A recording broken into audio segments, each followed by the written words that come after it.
Hey everyone, have you ever felt like the world was just a little too big, a little too loud, and you were just a little too small to make a difference? That's exactly how Leo felt. This is his story, and I think you'll find a piece of yourself in it. Leo grew up in a small town where everyone knew everyone, and the future felt like a well-trodden path. But for Leo, that path was covered in shadows. He was a quiet kid, an observer, who often felt like he was watching life from behind a thick pane of glass. While other kids were loud and boisterous, Leo found his comfort in the rustle of book pages and the quiet hum of his own imagination. He wasn't just shy. He carried a weight on his shoulders, a feeling of being different that he couldn't quite name. At school, this difference made him a target. The boisterous kids found his silence strange. They'd poke fun at him for always having his nose in a book, for not joining their roof-and-tumble games. Their words were like little paper cuts, small and insignificant on their own, but over time, they stung. Leo started to shrink, making himself smaller and smaller, hoping to become invisible. He'd eat his lunch alone in the library, the characters in his books becoming his only friends. His home life wasn't much of an escape. His parents were good people, but they were always busy, always tired, struggling to make ends meet. They saw his quietness as a sign of being a good, easy kid and didn't realize the storm that was brewing inside him. Leo never wanted to be a burden, so he kept his struggles locked away, convinced they were his alone to bear. The loneliness became a heavy cloak he wore every single day. One particularly gray afternoon, after another tough day at school, Leo was walking home when he passed the old community center. It was a rundown building, paint peeling off the walls, but through a dusty window, he saw something that made him stop. A man was standing in front of an easel, a splash of vibrant color on the canvas in an otherwise dull room. He was painting, and the intensity and joy on his face was something Leo had never seen up close. Curiosity won over fear. Leo pushed open the creaky door and stepped inside. The man, whose name was Mr. Harrison, turned and smiled, a kind, warm smile that didn't demand a response. He just gestured to the empty easel next to him. He didn't ask questions, he just handed Leo a brush. For the first time, someone didn't ask Leo to speak, they invited him to create. That day, Leo picked up a paintbrush.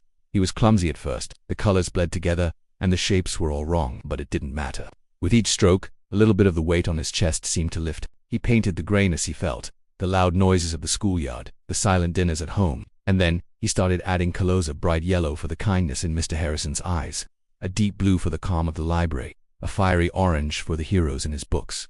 Art became his language. It was a way to say everything he couldn't put into words. Mr. Harrison became his mentor, not just teaching him about perspective and shading, but about life. He taught Leo that mistakes weren't failures. They were just happy accidents, opportunities to create something new and unexpected. He showed Leo that vulnerability wasn't a weakness, but the birthplace of connection and art. Slowly but surely, a change began to happen. Leo started carrying a sketchbook with him everywhere. When the kids at school made fun of him, he'd sketch their faces, not out of anger, but out of curiosity, trying to understand what was behind their own masks. His art gave him a new lens through which to see the world.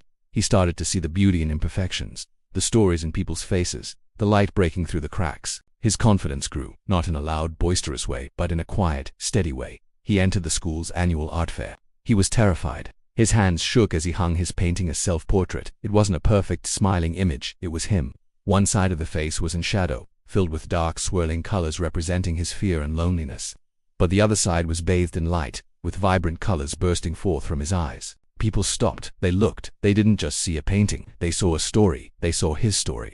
Some of the same kids who used to tease him came up to him, not to mock, but to tell him his painting was cool. One girl admitted she often felt lonely too. In that moment, Leo realized he wasn't alone. His art had built a bridge, connecting his inner world with the world outside. He didn't win first prize that day, but he won something far more valuable, a connection, a sense of belonging.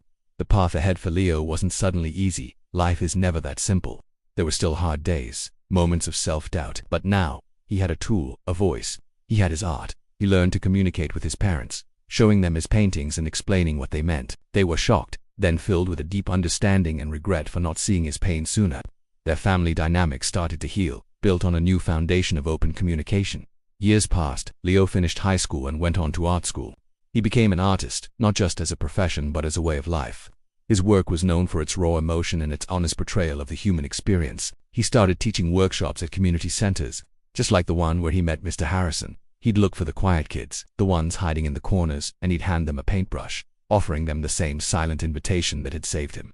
Leo's story isn't about becoming a world-famous artist. It's about a boy who found a way to turn his pain into purpose. It's a reminder that our greatest challenges often hide our greatest strengths. Sometimes, The thing that makes you feel different is the very thing that will become your superpower. It's about finding that one thing, whether it's art, music, writing, sports, anything that lets you speak your truth when words fail. So if you're out there feeling small, or lost, or invisible, remember Leo, look for your paintbrush, look for your language. Your story is important, and the world is waiting to see it. You just have to be brave enough to show it. It all starts with one small act, one brushstroke, one step. Thanks so much for watching and for letting me share this story with you. If it resonated with you, let me know in the comments. And don't forget to subscribe for more stories that inspire and connect us all. See you next time.